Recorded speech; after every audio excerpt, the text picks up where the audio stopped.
Hello and welcome to a new Let's Play with me, Matthew Caddis, aka Puggy. So we are going to look at seemingly another Kirby game, and this time we move because my at the time I recorded Kirby Superstar, I seemingly decided to go with the Nintendo Switch because of course my old thing broke down.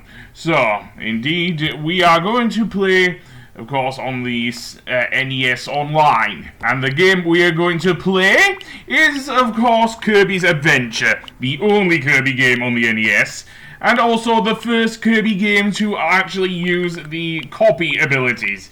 So yes, there's quite a big selection on the NES Online. Seriously, on the Switch.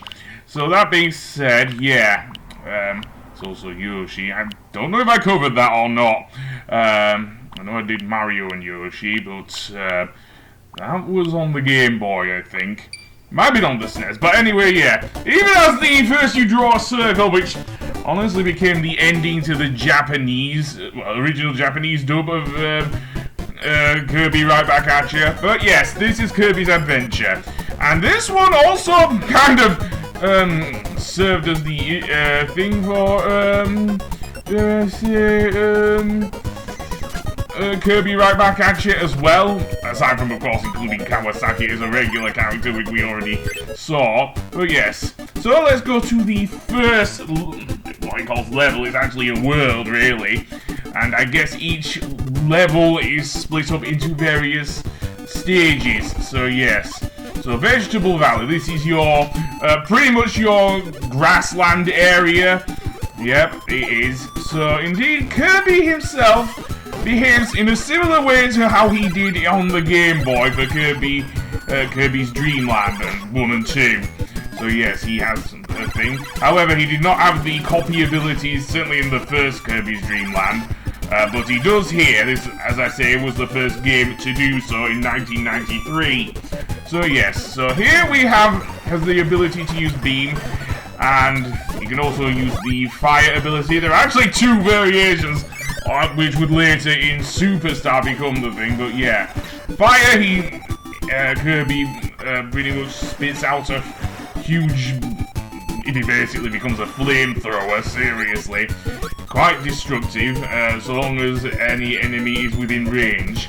His range, I think, a few meters or so, although don't try and do it up against a ridge like that, like I did earlier there, because what can happen is that Kirby can actually completely miss, seriously.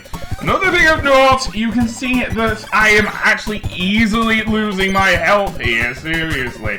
That's partially down to me being an idiot, and B, due to how the hitboxes work in this game, seriously. You can easily get knocked out of your copy abilities, as I say.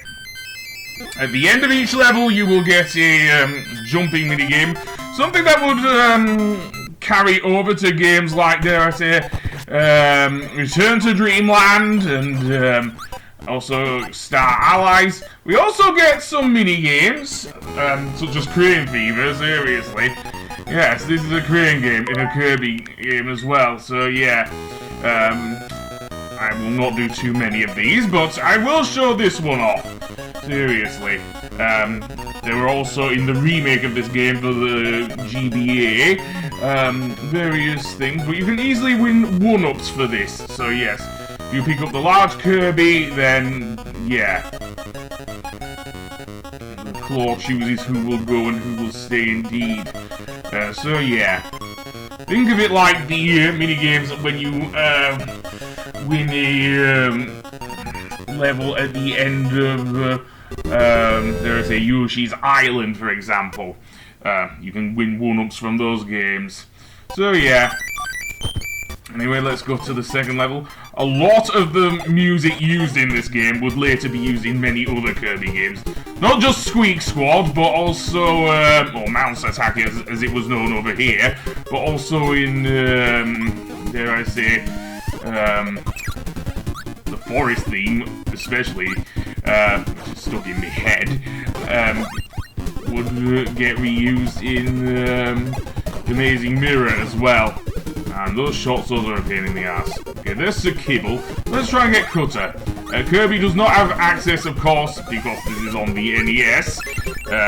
Only so much memory you can use on copy abilities, so he gets one per each ability, which is why Fire, for example, is split up from what it was in Superstar. As I say, I did tackle Superstar first because, well, I've done that first. So now we have Poppy Brothers Sr. here, and you'd think inhaling his bombs would give us the bomb ability, right? Well, no, it does not. It does not actually give us the bomb ability. We won't get that until Superstar. So yeah, bomb is not in Kirby's Adventure on the NES. But you still have to beat him in the same way you did in Dreamland. The first one on the Game Boy, that is. So what happens if we try and... Okay, the Bronto Birds are getting in my way, so let's see. We actually get Crash. Yeah, seriously. And unlike in... Well, it's still a screen nuke, like in thing. But unlike in Superstar, Kirby just runs all over the screen causing mayhem. Seriously, it's like I'm watching like a classic cartoon or something, which I don't mind at all. Beam does not have the charge up, of course. It just has the basic move that you saw earlier. Spark is an ability, which honestly I like a lot more than Plasma, even after learning how to use it in Superstar. Yeah. Those spikes, yeah. I mean, they're not as bad as Mega Man, but yeah, seriously, those spikes I do not like. Honestly, I do prefer the version that was on the 3DS, the 3D Classics as they called it. But it's not available on the Switch, and I have no way of outputting my thing without spending a load of money. I don't really want to either. To play a 3DS game, so yeah, it is what it is. So let's inhale these. I'm wary of the shot swords in this level, seriously. They can really get in your way. As I say, like with Kirby Superstar, you have unlimited continues. So if you die, you do get to continue, seriously. Now, this was one of the earlier... The Kirby series, to be fair, was very tame when it came to continues. It didn't necessarily give you a game over. Something that would later come into many, not just 3D platformers, but towards the late 90s and 2000s and 2010s. But when we actually did get a fair... Certainly the early 2010s anyway, a quite revival of 2D or 2.5D platformers at least, so yeah. So let's inhale you, and what do we have here? A rather annoying enemy that honestly looks on my thing like a glitch, a graphical glitch. Anyway, we now have Fireball. This is the second half of the fire ability that would later become part of fire. But yeah, Fireball is a pretty much press the Y button, you charge forward. Quite a useful ability on the ground, not so in the water, of course, because Kirby can only squirt water unless he has, I think, hammer or certainly sword. Certainly sword, but yeah. But it's quite an interesting ability, although it doesn't help with ridges like these ones, seriously. So yeah, this game can honestly be pretty hard, especially as far as Kirby games go in Kirby's Adventure. Yeah, certainly this one, the original. I think they did change a few things for the Game Boy remake, Nightmare in Dreamland, or Game Boy Advance, should I say, remake. And I'm just going through these levels like nobody's business, seriously. The levels in, most of the levels at least, in lost my train of thought now, in Kirby's Adventure, there we go, are fairly short, seriously. Although the enemies are quite strong. And when you're dealing with bosses, copy abilities in this game don't do much damage. So I just tend to fight them in the same way I would do in something like Kirby's Dreamland, seriously. So, we've defeated Mr. Frosty, and we can get the freeze ability. So yeah. Like with Ice Kirby, it can easily freeze enemies on the spot. So yeah. I hate the knockback though in this game. I truly do. Seriously. This is what I mean by it being one of the hardest Kirby games I've played.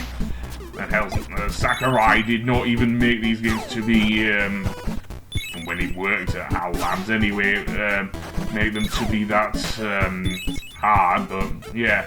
That's just in my experience though. Other gamers might find them a lot easier. So that being said, let's go up here, and oh boy. Now you get out of the way, buddy. Okay, and Waddle Dees. Yes. They serve no purpose other than to be a nuisance. Waddle Doos at least give you beam, but Waddle Dees, unless they have like Parasol, which is still an ability in this game, yeah, you can forget about it. Seriously. But there you go. And here's Needle, which honestly works if you're stationary. Doesn't work. Oh, and I got some invincibility candy. Very nice. But it works if you're standing still, not so much against bosses, however. Certainly not when we get to Wispy Woods, which I will gladly say is the first boss. Yes. Usually it is Wispy, so yeah. Apparently you can still get knocked out by... In fact, no, my invincibility ran out there, so that's what happened with that. Okay, I probably want to get Sword here, seriously. Sword, you do have the round slash in midair. So you actually get two moves with this one, as well as the normal sword slash, so yeah. So let's go up here, and no. If you get up to 1, you actually do get a 1 up there. So yeah. So on the next episode, I think we'll get to Wispy Woods. So I'll see you then. Goodbye!